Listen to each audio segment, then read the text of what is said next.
Bem-vindo à Comissão Executiva. Vamos olhar para a taxa social única, também para a crise política que neste momento afeta o Governo e para o Conselho de Estado que vai ter lugar esta sexta-feira. São comentadores desta Comissão Executiva, hoje, quarta-feira, Alexandre Mota Pinto, Vítor Gonçalves, Diogo da Silveira e António Gomes Mota. Agradeço aos quatro a vossa presença. Alexandre, comece por si.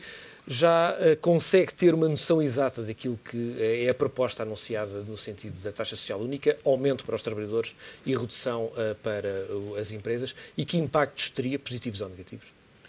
Bem, ter uma noção exata dos impactos que vai ter, eu não consigo ter, e duvido que alguém consiga ter, com um grau de exatidão, os impactos de uma medida que é uma medida nova, pelo menos entre nós. Enfim, há estudos, mas uma coisa são os estudos, outra coisa depois é a realidade, se confirma ou não confirma os estudos. Seja como for, eu acho que essa medida vai no bom sentido e quero explicar da seguinte forma. Quer dizer, nós, em 2000, no ano passado, e utilizando aqui uma imagem, nós caímos num buraco, não é? Porque o Estado ficou, as finanças públicas ficaram falidas, e, portanto, nós não conseguimos sair desta situação através da procura interna, nem através, enfim, de um aumento de procura por parte do Estado, da maior despesa pública. O Estado também não tem meios, neste momento, para investir. E, portanto, nós só temos aqui uma forma de sair deste buraco, que é agarrarmos a um elemento externo, agarrarmos à procura externa, agarrarmos às exportações. Quer dizer, eu nunca vi ninguém sair de um buraco a puxar pelos próprios cabelos. E, portanto, nós achamos que vamos sair desta situação através da procura interna. É um bocado isso, porque a procura interna vai necessariamente contrair. E, portanto, esta medida o que pretende é tornar os produtos das empresas portuguesas de bens transacionáveis, que exportam, mais competitiva e, ao mesmo tempo, gerar emprego. Gerar emprego justamente porque torna as empresas mais competitivas e, portanto, se venderem mais, podem criar emprego. Gerar emprego porque diminui os custos da contratação de trabalhadores e, nessa medida, desincentiva, digamos assim, ou incentiva a contratação. E ainda, por outro lado, porque alivia um pouco a tesouraria das empresas e, nesta medida, poderá impedir algumas falências e, portanto, também aí contribui para o emprego. Portanto, é óbvio que é uma medida que ninguém gosta de tomar, ninguém gosta até de elogiar, porque, no fundo, são 7% dos rendimentos dos trabalhadores que são afetados, mas nós temos que pensar que o Governo está num estado, não é num estado de possibilidades de poder fazer isto, ou que ele está num estado de necessidade, ter de tomar determinadas medidas para atingir certos objetivos. E, portanto, eu acho que quem critica estas medidas tem o dever de apresentar alternativas. Portanto, isso parece-me claro. Tem o dever de apresentar alternativas credíveis. E eu, até agora, tenho visto muita berraria, muito ruído, mas tenho visto poucas alternativas. Alexandre, quando olhamos para esse trade-off entre a descida para as empresas e aumento para os trabalhadores, parece-me que é claramente esse o argumento que é mais criticado, ou o argumento mais utilizado na crítica. E, por outro lado, quando olhamos para as empresas maiores empregadoras em Portugal, são empresas que não exportam ou que não são os grandes exportadores nacionais. São incumbentes, são empresas que estão em setores protegidos, vulgo monopólios, e obviamente não são empresas muito competitivas em termos internacionais. Pois, as críticas, aliás, a esta medida vêm muitas vezes de empresários ligados a essas empresas. Agora, eu penso que se falarem com empresários, enfim, de empresas que exportam, e parece-me que esse é o único motor, enfim, possível para a nossa economia no futuro, nomeadamente para diminuir os nossos desequilíbrios da nossa balança externa, não é? Eles, penso que elogiarão a medida, porque não tenho dúvidas em relação a isso. E, portanto, eu penso que também não vi ninguém expor alternativas à medida que, no quadro de limitações em que o Governo se encontra, porque uma outra limitação que é preciso referir é a limitação que resulta da decisão do Tribunal Constitucional. O Governo tinha que ir buscar rendimentos ao setor privado para não se considerar que havia uma situação de desigualdade em que, portanto, a política de austeridade onerava apenas os funcionários públicos. Eu ainda não vi, no quadro de limitações, de limites em que o Governo se encontrava, alternativas que permitissem gerar, por um lado, este impacto nas finanças públicas e, por outro lado, permitissem gerar aqui uma alavanca de crescimento através das exportações, que parece-me que é a nossa única alavanca de crescimento no futuro. Não vejo outra. Portanto, nesta medida, eu compreendo a medida. Vítor Gonçalves, parece-lhe que esta medida é mais adequada e, sobretudo, este equilíbrio entre subida de um lado e descida do outro? Eu estou num aspecto de acordo com o Alexandre Mota Pinto, que é nós necessitamos de aumentar a competitividade da nossa economia. Isso aí parece-me que é toda a gente está de acordo com este aspecto. Agora, como sempre, as divergências são, em termos das alternativas, como é que conseguimos atingir esse mesmo objetivo. O Alexandre referiu que, relativamente à medida exposta pelo Governo, houve muitas críticas, há muitas críticas, mas não foi apresentada nenhuma alternativa à medida. Não, eu penso que sim, que foi apresentado, e nas próprias palavras do Alexandre estava, até mais do que implícita, estava algo explícita, alguma alternativa à medida tal qual ela foi apresentada. Por exemplo, aquilo que referiu, que era fazer uma discriminação entre as empresas que são efetivamente exportadoras e as que não são exportadoras. Mas essa possibilidade era aceita ou poderia ser aceita pela Comissão Europeia? Não sei se poderia ser aceito. Um incentivo a apoiar essas empresas de forma ilegal do ponto de vista da concorrência? Não sei se poderia ser aceito. Agora, nós estamos num estado de necessidade. E reparem que grande parte das medidas, das críticas que foram apresentadas têm, sem dúvida, a ver com a medida no sentido de uma forma simplificada, tirar a uns para dar a outros, mas muitas das críticas também têm a ver com a forma como foram apresentadas as medidas, como foram comunicadas.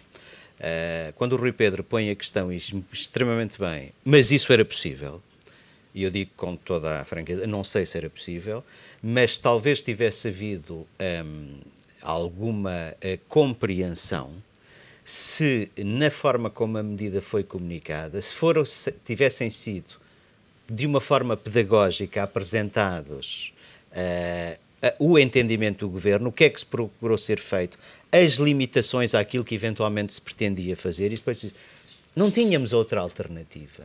Tem que ser assim.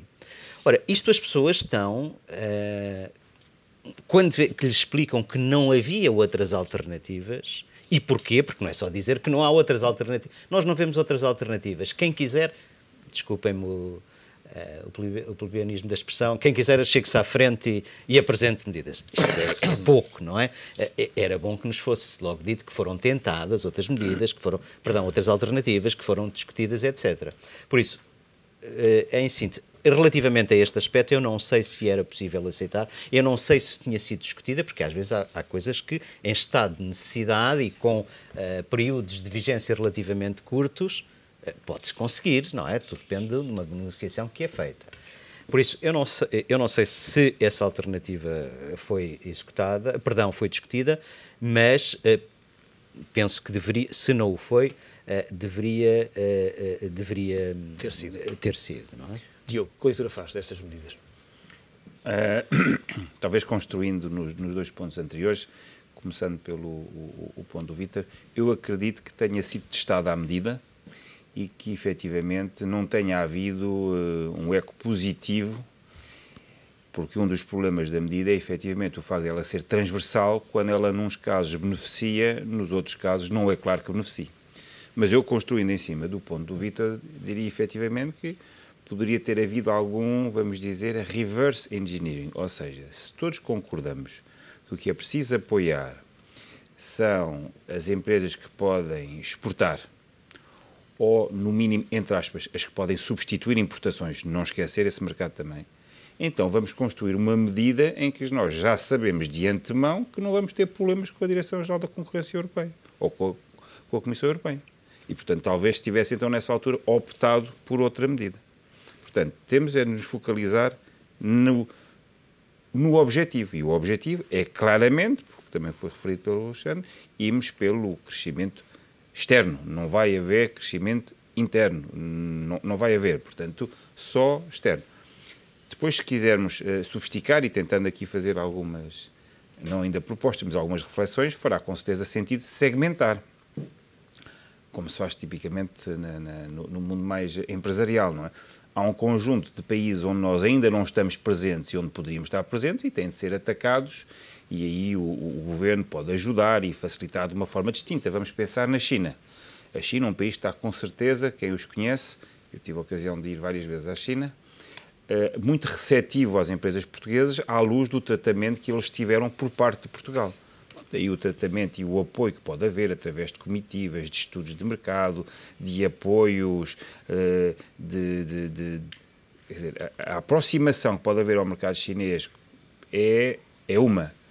Querer fazer mais em países onde já estamos presentes será com certeza outra forma de estar, será através de um apoio já local, através de outro tipo de partilhas de experiências que já existem. E também presente países onde já temos uma presença forte, mas que podemos querer ampliar, como é o caso, por exemplo, da França, onde Portugal já tem uma presença relativamente forte.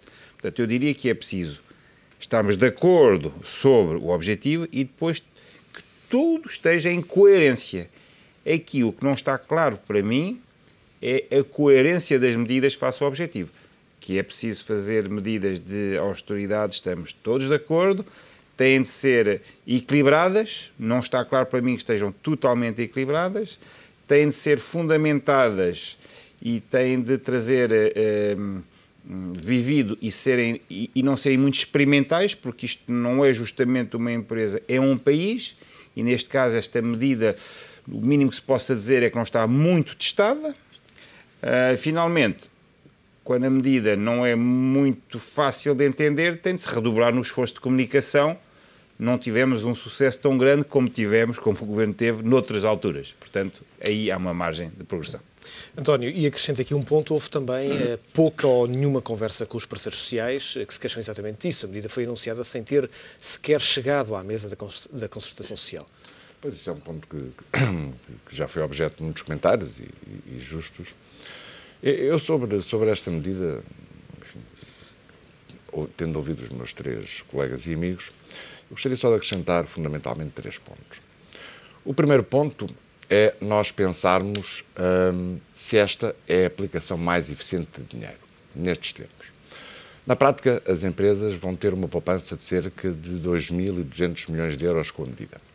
E a minha pergunta é se eu, com 2.200 milhões de euros, não conseguiria ser, como dizia há pouco o Diogo, mais seletivo, mais concreto, mais dirigido aos problemas que eu quero atacar, através de políticas mais ativas de emprego, através de um conjunto de medidas que não é difícil de identificar, mesmo passando o problema da concorrência europeia, de apoio às empresas exportadoras, do que uma medida que, no fundo, é totalmente transversal a todas as empresas, que ajudará, porventura, umas, para muitas outras não vai resolver problema nenhum. E um dos aspectos, aliás, que eu gostaria de sublinhar é que fala-se muitas vezes de empresas exportadoras que são beneficiárias desta medida. Não é verdade. Há muitas empresas exportadoras que não são beneficiárias quando essas mesmas empresas exportam, mas também vivem bastante do mercado interno. As medidas, este tipo de medida beneficia claramente empresas que, sobretudo, exportem. E são poucas, infelizmente, não são o número que nós gostaríamos. Portanto, essa é a primeira nota. A segunda nota é também esta dimensão que é dificilmente aceitável de que este esforço de 2.200 milhões de euros é financiado diretamente por quem? Pelos próprios trabalhadores. Não? Quando eu acho que faria mais sentido encontrar estes meios de financiamento numa política fiscal um bocadinho mais global e não nesta transferência direta que causa, e justamente, muita crítica. O terceiro comentário que eu faria é de que me parece que faz muito pouco sentido uma medida que tem um impacto grande no rendimento das pessoas ser apresentada desconectada de um outro conjunto de medidas de política fiscal que o Ministro das Finanças pré-anunciou, embora não tenha concretizado, quando isto de facto deveria ter vindo num pacote. Porque, repare, um dos aspectos interessantes é que esta medida em si mesma, olhando apenas para ela, não ajuda grande coisa o déficit orçamental. Porque, de facto, acima de tudo o que é uma grande transferência de rendimento de trabalhadores para as empresas. Não é uma medida de combate ao nosso problema de déficit orçamental. E, portanto, mais sentido faria ver esta medida nesse conjunto de outros instrumentos que o Governo seguramente irá anunciar.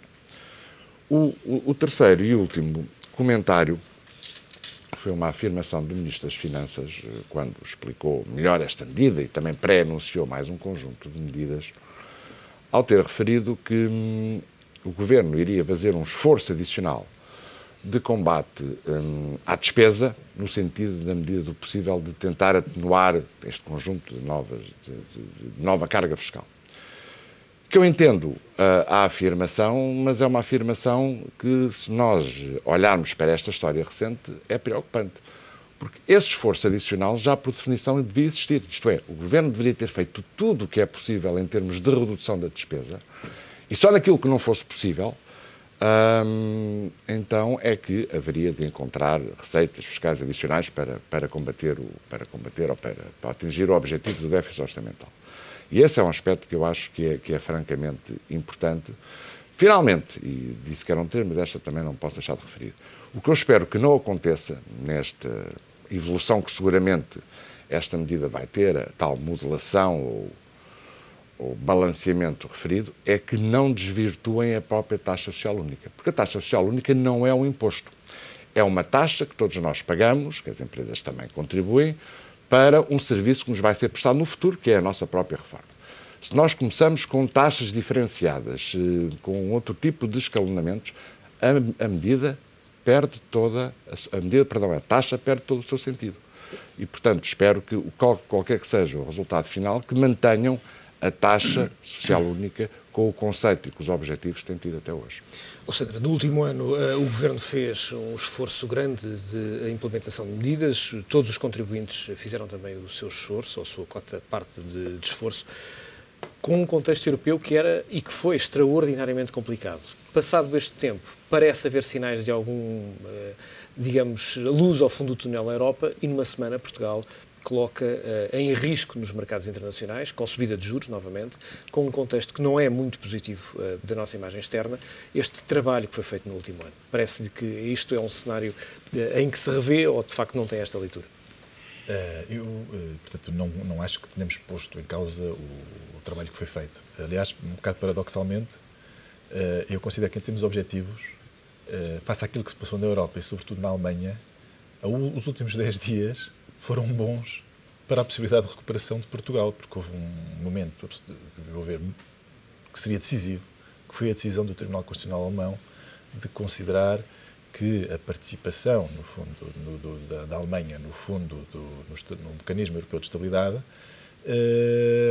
que é um fundo de resgate do euro, não viola a Constituição alemã, porque realmente, se o Tribunal considerasse que essa participação era inconstitucional, aí o euro, temos aqui um problema gravíssimo. E, portanto, esse aspecto foi muito positivo e acho que reforçou um pouco a confiança no euro. Nessa medida, a semana passada não foi assim tão má para nós. Aliás, é curioso ver como o discurso cá dentro é tão diferente do discurso que se faz lá fora. Ainda ontem houve uma conferência na Alemanha onde o ministro dos Negócios Estrangeiros português e portanto, líder do CDS, discursou ao lado do Ministro dos Negócios Estrangeiros alemão e fez um grande elogio ao comportamento dos portugueses e à sua capacidade que os portugueses terão de resolver a crise. Foi pena que cá dentro tivesse tido uma posição que podia ter gerado uma crise política. Porque podia ter gerado uma crise política, não é? E não gerou, Alexandre? Crise política verdadeira acho que não gerou, porque penso que não vejo, quer dizer, temos uma maioria parlamentar e a última coisa que nós precisaríamos agora era de uma crise política. Temos uma crise financeira grave, crise económica. Pôr uma crise política quando temos uma maioria, gerar uma crise política quando temos uma maioria parlamentar, acho que não. Era a chamada tempestade perfeita neste momento. Vítor Gonçalves, que leitura faz desta questão da crise política? E temos 3 minutos e meio, portanto temos que dividir o mal pelas aldeias, como se costuma dizer.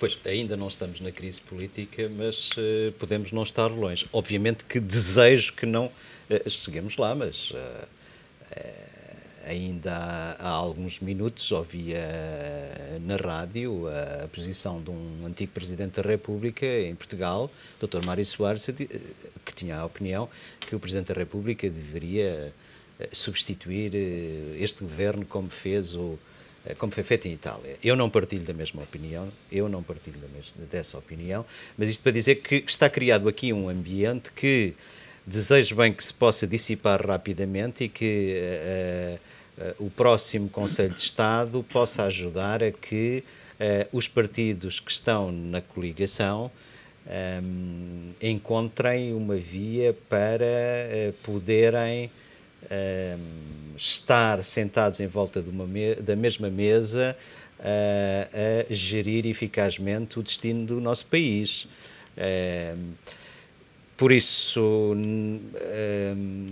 espero que não venhamos a estar na crise política. Estão criadas condições para que isso possa vir a acontecer. Desejo que não, desejamos todos que não. E que o Conselho de Estado e que os partidos pensem em Portugal e não pensem tanto em eleições. É isso que eu posso dizer nesta altura. Diogo, ficou surpreendido pelo facto de praticamente todos os empresários se terem mostrado contra estas mudanças na TSU? Fiquei. E porquê?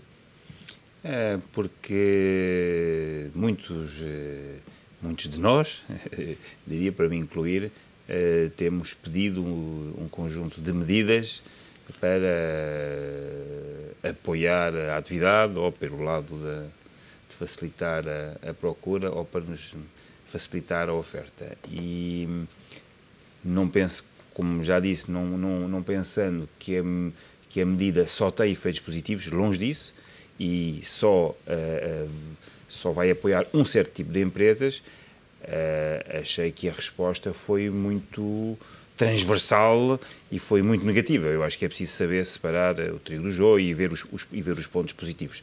Em relação ao aspecto político, só deixava uma pequena nota da forma como eu vejo a situação.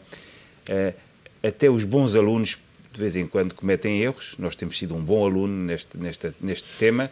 Penso que foi um erro vir debater a público, como está a ser feito, estas dissonâncias políticas, mas até os bons alunos cometem erros, felizmente. A Grécia também começou a portar-se mal a partir da quinta avaliação. Já se portava mal há muito tempo antes, Ribeiro. Não começou antes. Apenas o comportamento. Com certeza. Isso é uma coincidência. Há 2 semanas, faz sexta-feira 2 semanas, Pedro Passos Coelho fez uma comunicação ao país, o ambiente ficou claramente tenso a partir de então. Esta sexta-feira, a Conselho de Estado pode ser o princípio do fim desta agitação? O princípio do fim, no sentido da sua solução. Eu acho que a crise política vai deixar seguramente marcas, mas vai ser ultrapassada. E podemos olhar para essa ultrapassagem numa perspectiva positiva ou numa perspectiva negativa. A positiva dizendo que vai haver suficiente sentido de Estado para ultrapassar. A negativa dizendo que o instinto de sobrevivência o vai ajudar a ultrapassar. Sempre lúcido, António Gomes Mota. Deixem-me desejar-vos o resto de uma boa semana. Vítor Gonçalves, Diogo Silveira, Alexandre Pata Pinto, António Gomes Mota. Fica por aqui a Comissão Executiva, que regressa amanhã. Aproveite este dia.